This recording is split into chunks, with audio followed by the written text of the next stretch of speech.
বিনোদনের জগতে শোকের ছায়া। নতুন বছরের প্রথমেই একটার পর একটা প্রিয়জন হারাচ্ছে বাংলা টলিপাড়া। শনিবার বাংলা চলচ্চিত্রের অতীব জনপ্রিয় অভিনেত্রী শ্রীলা মজুমদার শেষ নিঃশ্বাস ত্যাগ করলেন। মাত্র ৬৫ বছর বয়সে থামল জীবনযাত্রা।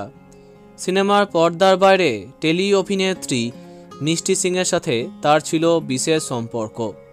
মৃণাল সেন, তরুণ মজুমদার, শ্যাম বেনেগালদের মতো পরিচালকদের সঙ্গে কাজ করবার সাথে তার জীবনের একটি বড় অংশ জড়িয়ে আছে টেলিভিশনের সঙ্গে।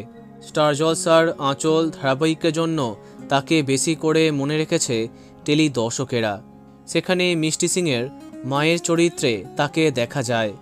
পর্দার বাইরেও তাদের সম্পর্ক ছিল মা মেয়ের মতোই।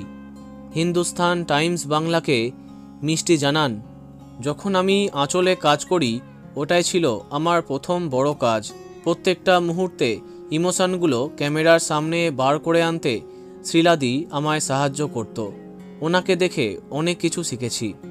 1 দশক আগে শেষ হয়েছে আঁচল, তবে মা মেয়ের সম্পর্কে দূরত্ব তৈরি হয়নি।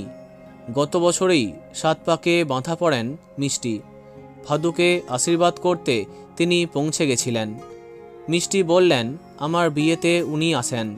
কি যে খুশি ছিলেন।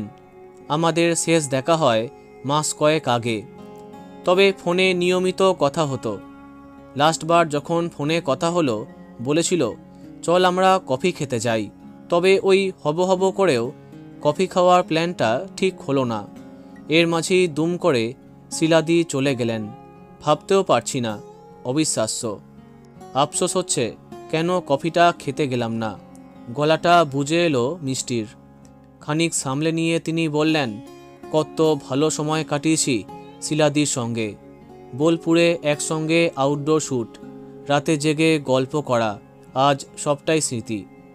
শুধু আঁচল ধারাবাহিকই নয়, অনিকেত চট্টোপাধ্যায়ের শঙ্কর মুদি ছবিতেও শ্রীলা মজুমদারের সঙ্গে কাজ করেছেন মিষ্টি। বন্ধুরা, ভিডিওটি এইটুকুই।